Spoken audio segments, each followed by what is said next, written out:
Hi guys, this is Liam, and today this is going to be another review, as you probably expected from the title, and this is going to be of a AirFix 14XX locomotive.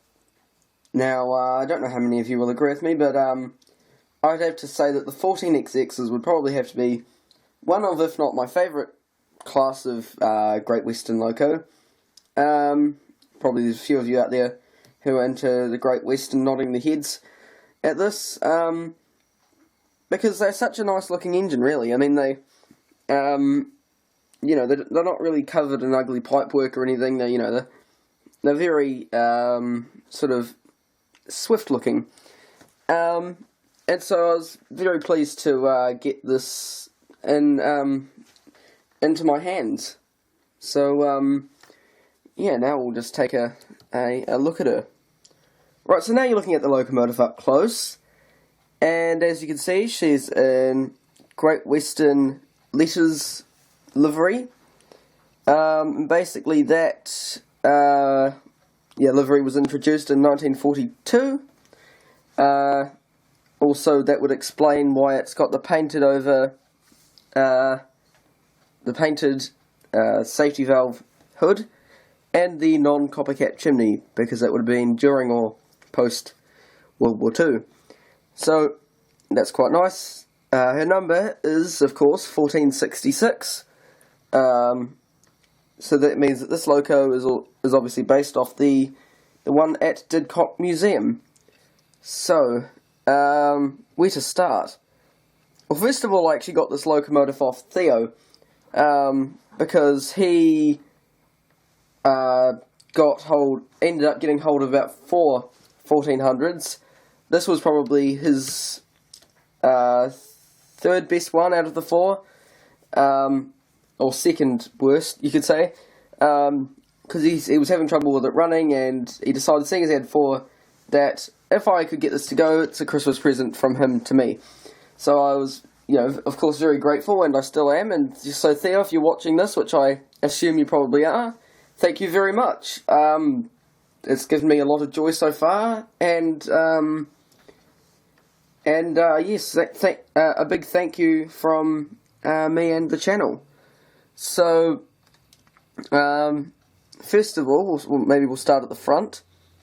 So, as you can see, at the front, we have a little bit of detail. We've got the, if I bring it back a little bit, we've got the separately added pipework, which comes unclipped so that you can take the chassis off. We've got the vacuum hose, which is also separately fitted. We've got the buffers. They are not sprung. Didn't come with a coupling. I'm assuming that probably it might have done, but it might have come off or something, because Theo got the second hand before I got it. As you can see, we've got 1466 written there, and unfortunately there is a bit of a scratch on the paintwork on the smoke box door, but it's not too bad. It's significantly more noticeable on camera. We've also got a whole load of moulded details on the running board. The lamp irons, I think they're all moulded, they're not too tall, and I'm not sure whether there's meant to be a lamp iron up here, but there isn't one on this model. I've also taken out the front coupling for the aesthetics of it. But yeah, it looks probably better without a front coupling, obviously. And I just thought I'd mention that the funnel and the handrails are separately fitted. As you could probably tell, you couldn't really mould that. And the funnel was also metal, because there's a screw down the funnel to get the body off. So we'll turn around and show you the detail on the side of her. As previously pointed out, the loco is in GWR livery, letters. But even on, this side here, There's probably not too much separately fitted detail, but there is a lot of moulded detail, which isn't too bad. So we've got obviously the wheel arches all moulded. Got the I think it's a sandbox, but you'd have to correct me. Also got obviously the handrails continue to extend along there. Big dome, safety valve hood. I don't think that's separately fitted either. The whistles, if I turn it around a bit more, are separately fitted and separately painted, which is really nice to see. I think the guard there as well behind them is also separately fitted. We've also got this wee thingy here.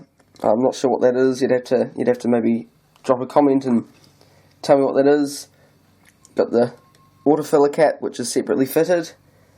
We've also got handrails. They're all separately fitted, which is really nice to see. And obviously a lot of rivet detail. If I turn it around so it's in the light, you'll be able to see that. Quite a lot of rivet detail. The cab, typical Great Western tank engine style covered cab. I liken it quite a lot to the ones fitted to the 8750 panniers, with the sort of the squarish windows, and it's all sort of covered in not a lot of exposure to the outdoors. If we continue to gently bring it around, you can see that the hoses, pipe work, that extend on the front, go all the way along the main running board and down to the back. We've got the steps there. That would be the sandbox there, wouldn't it? So I wonder what that thing is. They might both be, I'm not sure. But we've got, sandboxes on the front, by the front wheels and the rear. And obviously the back trailing wheels, which don't swivel, but they can move, but the actual bogie doesn't move, unfortunately. But that's, again, not too bad. It's not too noticeable. So if we bring around just a little bit more, you'll be able to see the back. I have added my own realistic coal load to it. I didn't bother put glazing in here because you can see it's already got the bars to stop the coal from coming into the cab with the windows open. There's also this nice separately fitted bar here. You've got steps leading up onto top of the cab or the bunker. All separately fitted handrails. Also got just the same buffers on the back, no coupling, no model coupling or tension lock or whatever. Another vacuum hose, again quite nice, separately fitted. And there's this wee box thing here, you can probably see that on camera, it's like a wee square. Now I'm pretty sure that that actually means that this loco is auto-fitted, I'm pretty sure. So that's quite good to know, so that means that I can run it with my auto coach and it will be correct. Also, on that note, my auto coach is in the same livery in terms of GWR letters. So, for those purists out there, when I run my auto trains with this loco, it is correct. Other than the fact that Beaching End is somewhat set in 1939, but we won't go into that too much. So, on this side you can see that the wee domey thing there that I pointed out on the other side is gone. It was gone when it arrived, I'm not sure what happened to that. Basically the detail on this side is fairly identical to the other side, so I'll just sort of skim over that. Inside the cab you can see the motor in there, no cab detail at all. Which I suppose is a shame, but this loco is also really heavy for the size that it is. So I suppose they just sort of, I've taken it apart and I can see how it is that the motor comes into the cab, because it's sort of the only place you can really fit it. It has a very sort of narrow boiler and low tanks. So it's a bit of a disappointment, but also a bit kind of understandable. You really could not DCC chip this Loco without the chip hanging out the cab, unfortunately, but luckily for me I don't run DCC, so that's not really an issue. And we've just got the steps here and the wheels with, at the moment, rods up. As Tommy from Cruisley Road would point out, that's probably not very satisfactory. I don't know about overseas, but there seems to be a real phase at the moment going amongst the young rail fans about rods down always looks best. But I honestly stay neutral. I don't see how it matters, but there you go. That's the Loco. Now maybe you are thinking we'll put it on the track so you can see how she runs.